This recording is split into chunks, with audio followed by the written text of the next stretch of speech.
Hello नमस्कार साथियों, स्वागत है आप सभी का आपके अपने चैनल प्रियंका हिंदी एकेडमी में। साथियों, हम सभी जो है समीक्षा अधिकारी एवं सहायक समीक्षा अधिकारी प्रारंभिक परीक्षा और मुख्य परीक्षा में सामान्य हिंदी के अंतर्गत जो भी प्रश्न बनते हैं उन प्रश्नों को यहाँ देखते हैं। पहले हम सभी कंटेंट पढ़ते हैं, मूल पुस्तक से तथ्यों को पढ़ते हैं और इसके बाद फिर हम सभी प्रैक्टिस सेट भी लगाते हैं, है ना, जिससे पूरी तरह से कंप्लीट हो जाए कि हाँ किस तरह से प्रश्न परीक्षा में पूछे जाते हैं। ठीक है, तो इसी क्रम में ये वाक्य संबंधी अशुद्धियाँ हम सभी देख रहे हैं और वाक्य संबंधी अशुद्धियों में जो है एक क्लास हम लोगों ने कर ली है ना, एक क्लास जो है हो चुका है, क्लास हम लोगों ने पढ़ लिया है। अब ये आज है दूसरी क्लास है, बाकी 10 नंबर की प्रैक्टिस सेट जो है आपको इसी चैनल पे मिल जाएगी। प्रियंका हिंदी एकेडमी चैनल पर आपको 10 नंबर प्रतिदिन 10 नंबर के प्रैक्टिस सेट हम सभी लगाते हैं, जो कि हमारे इसी टॉपिक से है। वाक्य संबंधी अशुद्धि जो है, वाक्य संबंधी जो शुद्धियाँ हैं इसी टॉपिक से जो है संबंधित रहते हैं ये प्रश्न, है ना। तो हम सभी इसमें जो है मूल तथ्यों को देखेंगे कि किस तरह से कौन कौन सी अशुद्धियाँ पाई जाती हैं, उनमें किस तरह से कौन कौन सी सावधानियाँ हम सभी को बरतनी होंगी, जिससे हमारा जो वाक्य है, जो सेंटेंस है, वो अशुद्ध ना हो पाए। ठीक है, तो इसमें हम सभी देखेंगे कि क्या देखे थे हम लोगों ने, कहाँ तक पढ़े थे। देखिए, मनुष्य के विचारों को पूर्णता से प्रकट करने वाले पद समूह वाक्य कहलाते हैं। वाक्य जो है सार्थक शब्दों का व्यवस्थित समूह होता है। ये सारी चीज़ें हम लोगों ने पढ़ ली थी, है ना। सार्थक शब्दों का व्यवस्थित समूह होता है। वाक्य क्या होता है? सार्थक शब्दों का व्यवस्थित समूह होता है। इसके अंतर्गत विभिन्न प्रकार की अशुद्धियाँ हैं, जिनमें से हम लोगों ने देखा था वर्ण संबंधी अशुद्धियाँ। देखिए कौन कौन सी अशुद्धियाँ हैं, देख लेते हैं एक बार फिर से, थोड़ा सा रिवीजन कर लेते हैं हम सभी, है ना। वर्ण संबंधी या वर्तनी संबंधी अशुद्धियाँ, लिंग संबंधी अशुद्धियाँ, वचन संबंधी, विशेषण संबंधी अशुद्धि, सर्वनाम संबंधी अशुद्धि, क्रिया संबंधी, अव्यय संबंधी, कारक संबंधी, विराम संबंधी, उपसर्ग संबंधी, शब्द ज्ञान संबंधी, पदक्रम संबंधी, पुनरुक्ति संबंधी, अधिक पदत्व संबंधी और मुहावरे संबंधी अशुद्धियाँ। इस तरह से विभिन्न प्रकार की अशुद्धियाँ हमारे वाक्यों में पाई जाती हैं। तो इनमें से हम लोगों ने क्या पढ़ा था? इनमें से हम लोगों ने जो है पढ़ा था वर्तनी संबंधी अशुद्धियों को हम लोगों ने पढ़ लिया था। वर्तनी संबंधी अशुद्धियों को हम लोगों ने देखा था। दूसरा हम लोगों ने क्या देखा था कि लिंग संबंधी अशुद्धियों को देखा था हम लोगों ने। लिंग संबंधी अशुद्धियों को हम लोगों ने देख लिया था। और जो भी अमित्र सहयोगी हमारे जो है प्रतियोगी जो भी नहीं देख पाए हैं क्लास, अगर वो चाहते हैं तो इस चैनल पे उनको मिल जाएगी और आपकी सरलता के लिए इसकी एक अलग से प्लेलिस्ट बना दी जाएगी, जिससे आपको इधर उधर भटकना नहीं पड़ेगा। आगे देखेंगे हम सभी वचन संबंधी अशुद्धियों को देखेंगे। हाँ, यहाँ तक हम लोगों ने कंप्लीट किया था पहली क्लास में। आज की क्लास जो हम सभी की है ये है वचन संबंधी अशुद्धियाँ, है ना। 3 नंबर से देखेंगे कि वचन संबंधी अशुद्धियाँ किस प्रकार से हमारे जो है वाक्यों में पाई जाती हैं और इन्हें कौन सी सावधानियों के माध्यम से किस तरह से हम इन्हें शुद्ध कर सकते हैं। तो आइए देखेंगे। हिंदी भाषा में 2 वचन होते हैं, प्रायः सभी परिचित हैं। अगर लिंग की बात की जाए कि हमारी हिंदी में कितने लिंग होते हैं, तो 2 लिंग होते हैं, एक पुल्लिंग और दूसरा स्त्रीलिंग। यहीं अगर संस्कृत की चर्चा की जाए तो 3 लिंग होते हैं, इस पुल्लिंग, स्त्रीलिंग और नपुंसक लिंग। लेकिन हम सभी पढ़ रहे हैं हिंदी, तो हिंदी में 2 लिंग होते हैं और इसी तरह से 2 वचन भी होते हैं, एक वचन और बहुवचन। ठीक है, हिंदी में तो वही बात यहाँ हो रही है, एक वचन और बहुवचन। आगे देखते हैं, यदि कर्ता एक वचन का है, यदि जो कर्ता है वो एक वचन का है तो क्रिया भी एक वचन की होनी चाहिए। ये बहुत महत्वपूर्ण बात है, ध्यान देंगे। तथा बहुवचन का कर्ता है, कर्ता अगर बहुवचन का है, कर्ता अगर बहुवचन का है तो क्रिया भी बहुवचन की होनी चाहिए। कभी कभी देखा गया है कि वाक्य में वचन संबंधी गलत प्रयोग भी किए जाते हैं, इन्हें वाक्य की वचन संबंधी अशुद्धियाँ कहा जाता है। आगे हम उदाहरण के माध्यम से समझते हैं, है ना, क्योंकि जब तक उदाहरण नहीं समझते हैं तब तक समझ नहीं आता है पूरी तरह से। तो जैसे है, प्रत्येक खिलाड़ी मैदान में चले गए, प्रत्येक खिलाड़ी मैदान में चले गए। तो प्रत्येक खिलाड़ी मैदान में चले गए नहीं, मैदान में चला गया, इस तरह से हमारा वाक्य शुद्ध होगा। प्रत्येक खिलाड़ी क्या हो गया? मैदान में चला गया, चले गए नहीं बल्कि चला गया। ठीक है, ये हमारा शुद्ध हो गया। भारत में अनेकों राज्य हैं। आपको कई बार बताया गया है कि अनेक जो शब्द होता है, अनेक जो होता है ये अपने आप में, ये स्वयं में बहुवचन है, तो अनेकों करने की आवश्यकता नहीं है। अनेकों यहाँ गलत हो जाएगा। भारत में अनेक राज्य हैं, ये वाक्य हमारा शुद्ध वाक्य कहलाएगा। आगे हम सभी बढ़ते हैं, प्रश्न 3 पे चलते हैं। उदाहरण, प्रत्येक वृक्ष फल नहीं देते हैं। प्रत्येक वृक्ष जो है फल नहीं देते हैं, तो प्रत्येक वृक्ष फल नहीं देते हैं, इसमें हम देखेंगे फल नहीं देते हैं। प्रत्येक वृक्ष फल नहीं देता है। प्रत्येक वृक्ष, जहाँ पर प्रत्येक रहेगा, प्रत्येक, तो वहाँ का मतलब होता है एक, एक वचन में आएगा, है ना। प्रत्येक मतलब बहुवचन में नहीं बल्कि एक वचन में। तो इसी तरह से प्रत्येक वृक्ष फल नहीं देता है, इस तरह से रहेगा, बहुवचन की क्रिया नहीं रहेगी। ये वाक्य हमारा शुद्ध हो गया। ऐसी एकाध बातें सुनने में आती हैं, ये वाक्य हमारा क्या है, अशुद्ध है। ऐसी एकाध बात सुनने में आती है, सुनने में आती है। एकाध बात, एक वचन है ना, आती है करने की आवश्यकता नहीं है, ये बहुवचन में नहीं बल्कि क्या है, एक वचन में है। ऐसी एकाध बात, एकाध बात सुनने में आती है, ये हमारा शुद्ध हो गया वाक्य। आगे हम देखेंगे, इस समय 4 बजा है। आप इस तरह से भी लिख सकते हैं, है ना, 4 बजा है, 4 बजा है, 4 बजा है ना। तो ये वाला, ये वाक्य शुद्ध है। इस समय 4 बजे हैं, कितने बजे हैं, 4 बजे हैं, ये सेंटेंस हमारा शुद्ध हो जाएगा।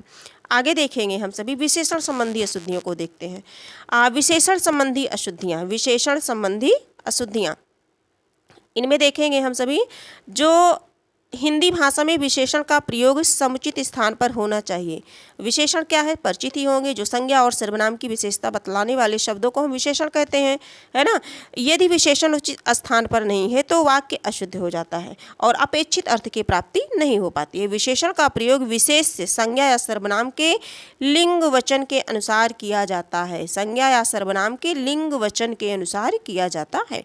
वाक्य में कई बार अनावश्यक, अनियमित व अनुपयुक्त विशेषण का प्रयोग हो जाता है, जो वाक्य को क्या कर देता है, अशुद्ध कर देता है। हम सभी देखते हैं, 2 रेलवे के कर्मचारी दुर्घटना में नहीं रहे। देखिए, ध्यान दीजिए, शब्दों को देखिए। अगर आप सावधानी पूर्वक इन उदाहरणों को देखते हैं तो क्या पता इन उदाहरणों से भी आपको परीक्षा में मिल जाएंगे, हूबहू देखने को मिल सकते हैं, ठीक है। क्योंकि जो भी उदाहरण इसमें जो है दिए गए हैं इम्पॉर्टेंट हैं और प्रायः पूछे जाते हैं ये, है ना। तो 2 रेलवे के कर्मचारी नहीं होगा, 2 रेलवे के नहीं होगा, बल्कि रेलवे के 2 कर्मचारी, कर्मचारी 2 कर्मचारी, है ना, कार्य करने वाले, दुर्घटना में नहीं रहे, ऐसा वाक्य हमारा क्या हो जाएगा, शुद्ध हो जाएगा। रेलवे के 2 कर्मचारी दुर्घटना में नहीं रहे।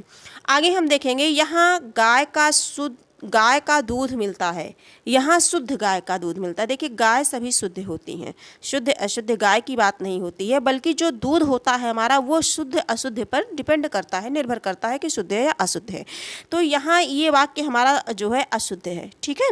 यहाँ जो है गाय का शुद्ध दूध मिलता है, ये भी हाल ही में परीक्षा हुई थी, उसमें ये प्रश्न बना था एस्टेट वगैरह में, है ना।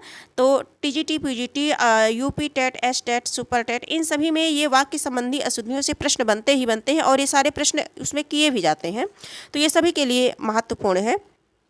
यहाँ गाय का शुद्ध दूध मिलता है, ये सेंटेंस हमारा वाक्य कंप्लीट होगा, सही होगा। जीवन व साहित्य का घोर संबंध है, घोर नहीं होगा, बल्कि क्या होगा, घोर के स्थान पर जीवन और साहित्य का अभिन्न संबंध है ना, अभिन्न संबंध है। वह डाल महीन है, महीन नहीं बल्कि क्या है, पतली है। महीन शब्द नहीं प्रयोग करेंगे बल्कि क्या करेंगे, पतली करेंगे, इसलिए हमारा ये वाक्य जो है अशुद्ध है। और ये पतली, वह दाल नहीं है बल्कि क्या है, डाल है। टाइपिंग के लिए मैं क्षमा चाहूँगी, ये दाल नहीं बल्कि डाल है, डाल है ना, वृक्ष की जो शाखाएं होती हैं उनकी बात हो रही है, डाल है ना, डाल क्या है, पतली है, ये आप लोग बना लीजिएगा। आगे हम सभी देखेंगे, यह सबसे सुंदरतम साड़ी है। पहले भी आप सभी परिचित होंगे, जब अगर सबसे है, सबसे शब्द का प्रयोग है तो सुंदरतम करने की आवश्यकता ही नहीं है, सुंदरतम है तो सबसे करने की आवश्यकता नहीं है, ये सेंटेंस गलत हो जाएगा। यह सुंदरतम साड़ी है, कैसी साड़ी है, सुंदरतम साड़ी है। तो करेक्ट आंसर हमारा सही वाक्य इस तरह से बनेगा। आगे देखेंगे, सर्वनाम संबंधी अशुद्धियों को देखेंगे। क्या देखेंगे, सर्वनाम संबंधी अशुद्धियों को। कभी कभी वाक्य में सर्वनाम संबंधी अशुद्धियाँ अनायास आ जाती हैं, अनायास आ जाती हैं। इससे वाक्य क्या हो जाता है? इससे वाक्य अशुद्ध हो जाता है, अशुद्ध हो जाता है। कर्ता और क्रिया का ध्यान रखते हुए उचित सर्वनाम का प्रयोग किया जाना चाहिए। मोहन का पुत्र दिल्ली गए हैं, ये वाक्य हमारा अशुद्ध हो जाएगा। मोहन का पुत्र नहीं बल्कि उसका पुत्र, उसका क्या है? सर्वनाम है, उसका पुत्र। मोहन और उसका पुत्र, 2 बार मोहन करने की आवश्यकता नहीं है, यहाँ सर्वनाम संबंधी अशुद्धि है, इसलिए हमें इन्हें दूर करना है। इस तरह से मोहन और उसका पुत्र दिल्ली गए हैं, ये वाक्य हमारा शुद्ध होगा। मेरे को कुछ याद नहीं आ रहा है, मेरे को कुछ याद नहीं आ रहा, मेरे को, तेरे को, ऐसा वाक्य हमारा अशुद्ध माना जाता है। मुझे कुछ याद नहीं आ रहा है, शुद्ध वाक्य हमारा क्या बनेगा? मुझे कुछ याद नहीं आ रहा है। मेरे को बाजार जाना है, मेरे को नहीं बल्कि मुझे बाजार जाना है, क्या हो जाएगा? मुझे बाजार जाना है, मुझे बाजार जाना है, ये वाक्य हमारा शुद्ध होगा। आगे हम सभी देखते हैं, यह मेरे पिताजी हैं, यह मेरे पिताजी हैं।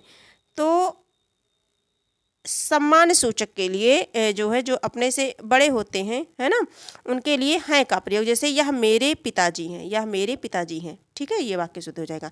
दूध में कौन गिर गया है, तो कौन नहीं बल्कि दूध में क्या गिर गया है। कौन गिर गया है, ऐसा नहीं होता, कोई मनुष्य तो दूध में गिरेगा नहीं, है ना, पूरी तरह से क्या गिर गया है, कौन सी चीज़ें उसमें गिर गई हैं, है ना, क्या गिर गया, इस तरह से वाक्य हमारा शुद्ध हो जाएगा। क्रिया संबंधी अशुद्धियों को देख लेते हैं। जो है, हिंदी भाषा के वाक्य विधान में क्रिया अपने नियम अनुसार प्रयुक्त होकर के वाक्यों को शुद्ध बनाती है। यदि वाक्य में क्रिया का सही प्रयोग ना किया जाए तो वाक्य हमारा क्या होता है? अशुद्ध हो जाता है। अब हम सभी देखेंगे क्रिया संबंधी अशुद्धि। राम और सीता वन को गईं, राम और सीता वन को गईं, बल्कि राम और सीता वन को गए, ये वाक्य हमारा क्या हो जाएगा? जो है सही हो जाएगा। ठहरो, मैं शर्ट डाल कर आता हूँ, शर्ट डाला नहीं जाता बल्कि क्या कहा? पहनना, पहनना क्या है? क्रिया है। ठहरो, मैं शर्ट पहन कर आता हूँ, ये वाक्य हमारा सेंटेंस शुद्ध हो जाएगा। उसकी बातें सुनते ही कान पक गया, है ना, उसकी बातें, बातें बहुवचन है तो कान पक गया नहीं बल्कि कान पक गए, उसकी बातें सुनते सुनते कान क्या हो गए? पक गए, ये सही हो गया। मेरी बहन दिल्ली से वापस आया है, अब सभी तो ये तो सभी कर लेंगे, है ना, मेरी बहन दिल्ली से वापस आई है, ये करेक्ट आंसर हमारा हो जाएगा। ठीक, आगे अव्यय संबंधी अशुद्धियों को देखेंगे। जिसके रूप आकार में कोई परिवर्तन ना हो, अव्यय, जिसका व्यय ना हो, जिसका परिवर्तन ना हो, है ना। हिंदी भाषा में अव्यय का प्रयोग करके भाषा को सार्थक बनाया जा सकता है।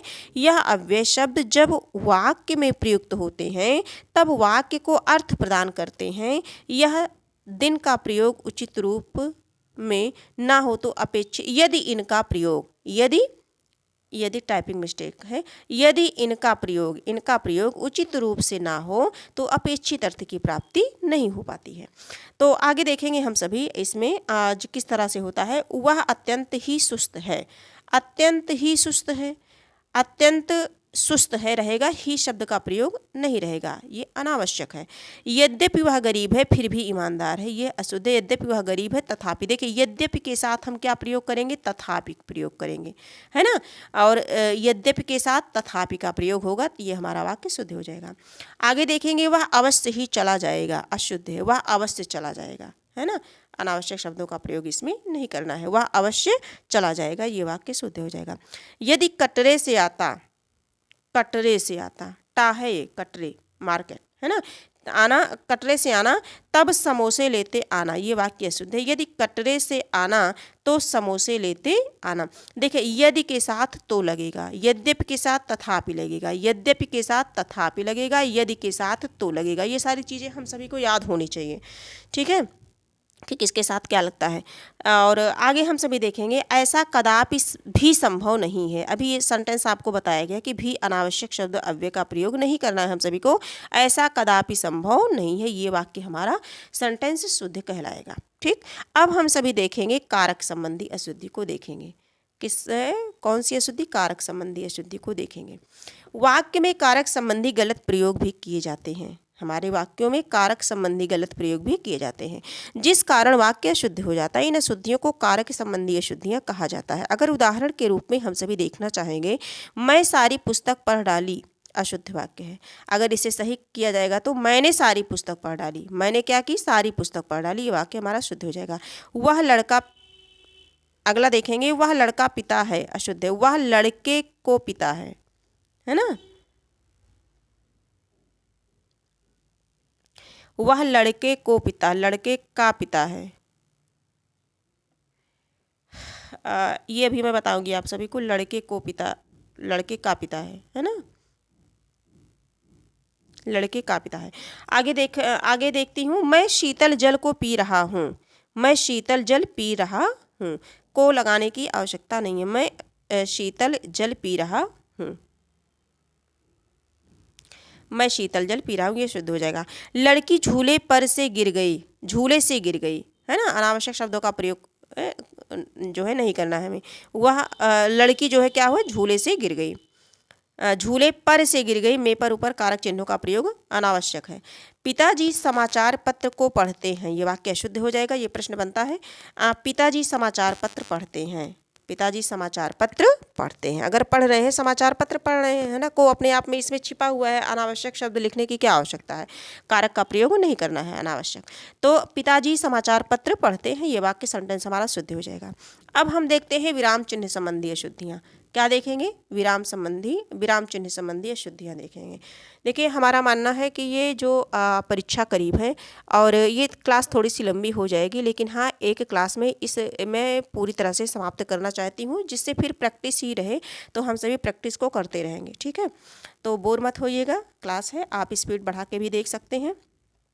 क्लास थोड़ी सी लंबी हो जाएगी क्योंकि इस क्लास में बार बार कई जो है पार्ट में नहीं, मैं इसी क्लास में कंप्लीट करना चाह रही हूँ। तो आप सभी का सहयोग बना रहे, है ना। आगे हम सभी देखेंगे, हिंदी भाषा में प्रयोग किए जाने वाले विराम का अत्यंत महत्व है, विराम चिन्हों का अत्यंत महत्व है। किए जाने वाले विराम चिन्हों का के शुद्ध प्रयोग से, विराम चिन्हों के शुद्ध प्रयोग से, विराम, ये विराम शब्द है, विराम चिन्हों के शुद्ध प्रयोग से भाव एवं अर्थ स्पष्टीकरण में सहायता मिलती है।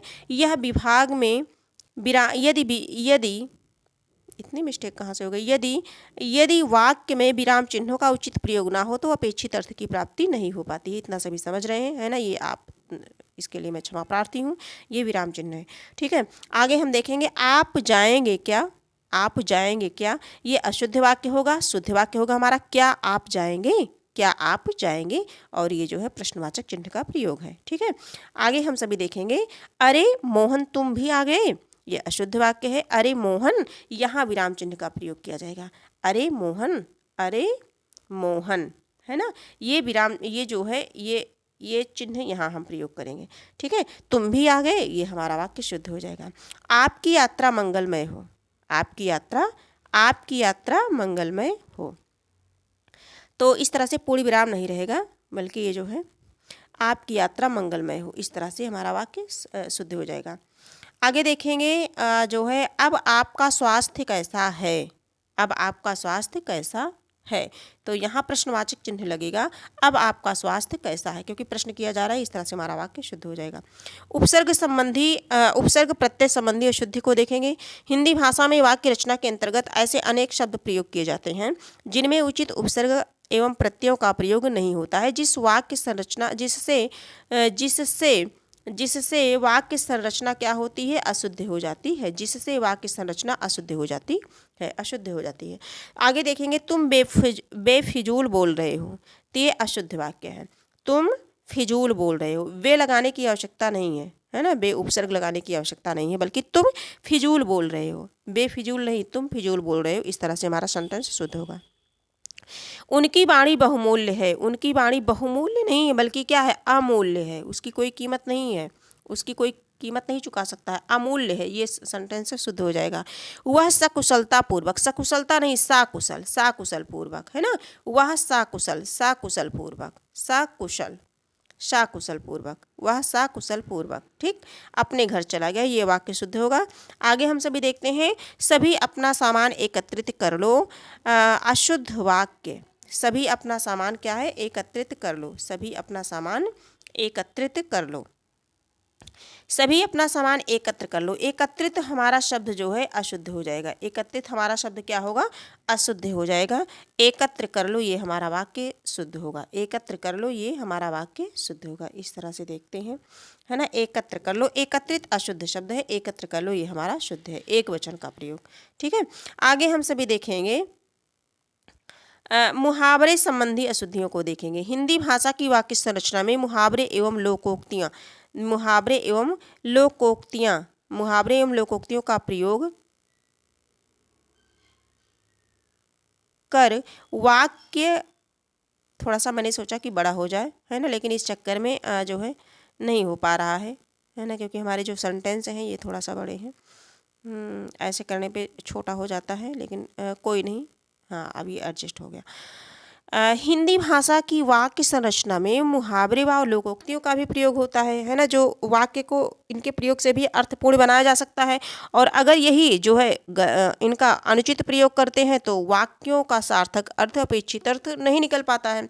अब हम देखते हैं, जैसे आजकल नौकरी पाने के लिए तलवे चूमना पड़ता है, तो तलवे चूमना नहीं बल्कि तलवे चाटना पड़ता है, ये वाला वाक्य हमारा अशुद्ध हो जाएगा। यहाँ चूमना था इसलिए अशुद्ध था। अब पछताए हो तो क्या जब चिड़िया खा गई खेत, है ना। अब पछताए होत क्या जब चिड़िया खा गई खेत, ना नहीं होत क्या ये रहेगा, होत क्या। अब पछताए होत क्या, होत क्या, ठीक है। अब पछताए होत ता है, ये तो नहीं है, तब होत क्या जब चिड़िया चुग गई खेत, है ना। चुगती है ना कि खा जा गई, खा जाना यहाँ शुद्ध है वाक्य। ये जो है मुहावरे संबंधी अशुद्धियाँ हैं, शुद्ध वाक्य हमारा ये हो गया। आगे हम देखते हैं, अगले प्रश्न पर चलते हैं। अधिकार प्रकार हमारे नेताओं का दिमाग चौथे अधिकतर आसमान पर चला जाता है, ये अशुद्ध वाक्य है। अधिकतर हमारे नेताओं का दिमाग सातवें आसमान पर चला जाता है, ये वाक्य हमारा शुद्ध हो जाएगा। अधिकतर हमारे नेताओं का दिमाग जो है सातवें स्थान पर, ना कि चौथे स्थान पर, ना कि चौथे स्थान पर, ना कि चौथे स्थान पर। अधिकतर हमारे नेताओं का दिमाग चौथे आसमान पर चला जाता है, ये अशुद्ध है, क्योंकि मुहावरे संबंधी अशुद्धियाँ हैं और चौथे नहीं बल्कि क्या है, सातवें आसमान पर चला जाता है। इस तरह से ये मुहावरे संबंधी अशुद्धियों को हम लोगों ने देखा। अब हम सभी देखेंगे शब्द ज्ञान संबंधी अशुद्धि। शब्द ज्ञान संबंधी अशुद्धि। हिंदी भाषा में हर एक शब्द का अपना एक अर्थ निश्चित होता है, किंतु प्रयोग के आधार पर कुछ शब्दों के अर्थ बदलते रहते हैं, अतः वाक्य संरचना में उचित शब्दों का प्रयोग करना चाहिए। जैसे देखते हैं, बंदूक एक उपयोगी शस्त्र है, या नहीं बल्कि क्या है, अस्त्र है। इस समय लाल कृष्ण आडवाणी की आयु 84 वर्ष है, ये अशुद्ध है। आयु नहीं बल्कि क्या होता है, अवस्था। 84 वर्ष है वर्तमान समय में, अगर कोई है जीवित व्यक्ति है तो उसके लिए हम क्या करेंगे, अवस्था, है ना। आयु जो है उनकी आयु कितनी थी, है ना, इस में प्रयोग किया जाता है। आगे हम सभी देखेंगे, सामाजिक व्यवस्था भंग करना पाप है, तो सामाजिक व्यवस्था भंग करना पाप नहीं बल्कि क्या है, अपराध शब्द का प्रयोग यहाँ किया जाएगा, इसलिए हमारा ये वाक्य शुद्ध हो जाएगा और ये अशुद्ध है। मोहन व्यक्ति को सफलता अवश्य मिलती है,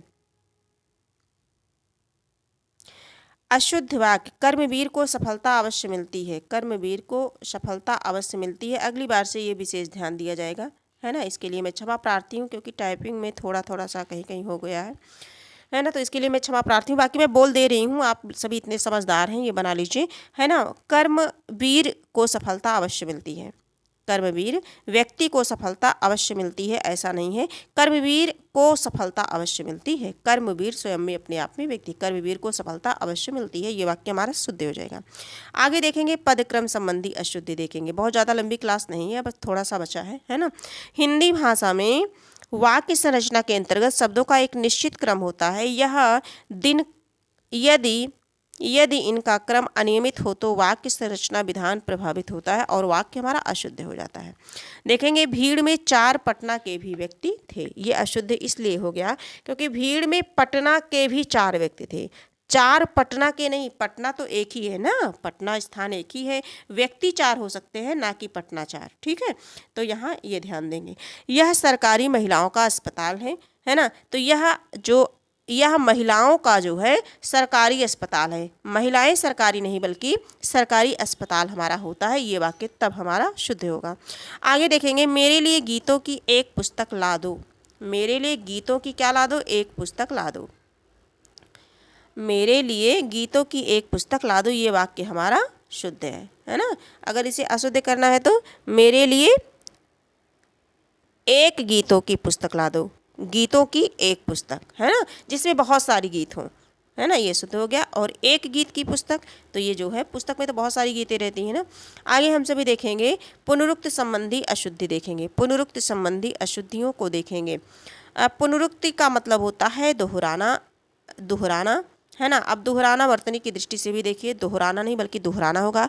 साधारण दोहराव पुनरावृत्ति कहलाता है। साधारण दोहराव, दोहराव ये दा है, दोहराव पुनरावृत्ति कहलाता है। कभी कभी हिंदी भाषा व वाक्य में अनावश्यक दोहराव हो जाता है, इससे दोष उत्पन्न हो जाते हैं। किस तरह से देखिए, हिंदी साहित्य में महिला लेखिकाओं की संख्या कम है, ये अशुद्ध हो गया इसलिए क्योंकि हिंदी साहित्य में अगर हम लेखिका किए हैं तो महिला लिखने की क्या आवश्यकता है, ये अनावश्यक शब्द का प्रयोग किया गया है। तो लेखिकाओं, लेखिकाओं की अगर हम कह देते हैं तो मतलब लेखिकाओं की मतलब ही महिला हो गया, है ना, इनकी संख्या कम है, शुद्ध हो गया।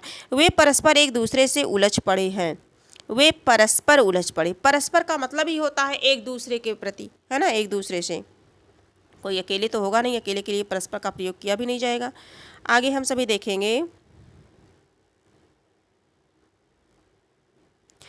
आगे हम सभी देखेंगे राजस्थान का अधिकांश भाग रेतीला है। तो जो अधिकांश है, अधिकांश का मतलब ही कुछ भाग, है ना। अंश, अंश का मतलब होता है भाग, अंश का मतलब क्या होता है, भाग होता है। तो इसमें जो है प्रयोग हो जाएगा राजस्थान का अधिकांश रेतीला है, अधिकांश ये भाग इसमें सम्मिलित है।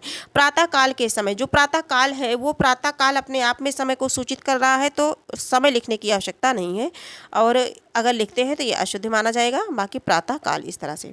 आगे हम सभी देखेंगे अधिक पदत्व संबंधी अशुद्धि। अधिक पदत्व संबंधी अशुद्धि देखेंगे।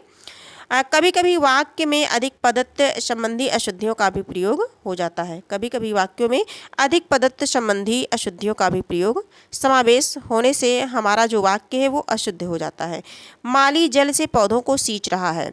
तो माली पौधों को सींच रहा है, अगर सींचेगा तो वो जल से ही तो सींचेगा, है ना। अगर माली सींचेगा तो किससे सींचेगा, जल से ही सींचेगा, ठीक है। तो माली जो है पौधों को सींच रहा है, ये वाला शुद्ध हो जाएगा। उसने गुप्त रहस्य प्रकट कर दिए। तो गुप्त और रहस्य दोनों एक ही शब्द हैं, है ना। तो उसने रहस्य प्रकट किए, ये हमारा शुद्ध वाक्य कहलाएगा। आगे हम सभी देखेंगे,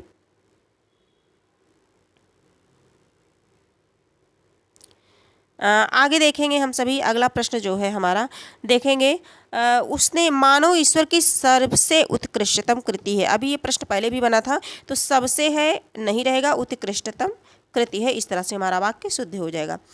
सामान्य वाक्य अशुद्धियाँ कुछ देख लेते हैं, बस क्लास ये कंप्लीट ही होने वाली है ना, थोड़ा सा ही है।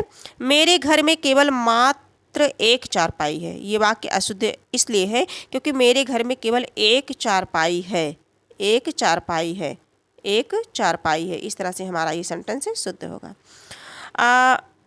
आगे देखेंगे, सप्रमाण सहित उत्तर दीजिए। सप्रमाण नहीं बल्कि प्रमाण सहित उत्तर दीजिए। क्या दीजिए, प्रमाण सहित उत्तर दीजिए, ये वाक्य शुद्ध माना जाएगा। आगे हम सभी देखेंगे, आगे देखते हैं जो अगला प्रश्न है देखेंगे, सुभद्रा कुमारी चौहान बड़ी जीवंत कवि थीं। सुभद्रा कुमारी चौहान बड़ी जीवंत कवयित्री थी, कवयित्री थी। कवयित्री वर्तनी की दृष्टि से भी प्रश्न बनता है। यह महिला बड़ी विद्वान है। यह महिला क्या है, बड़ी विद्वान है। तो बड़ी विद्वान नहीं बल्कि महिला, यह महिला विदुषी है। क्या है, विदुषी है, यह महिला जो है विदुषी है। ये वाक्य हमारा शुद्ध होगा।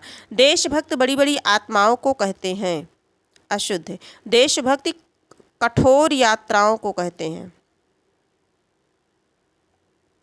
ये सेंटेंस है, देशभक्त बड़ी बड़ी आत्माओं को देशभक्ति कठोर यात्राओं को कहते हैं। ये वाक्य पूरा काट दीजिए आप सभी, ये वाक्य कट कर देते हैं, ठीक है।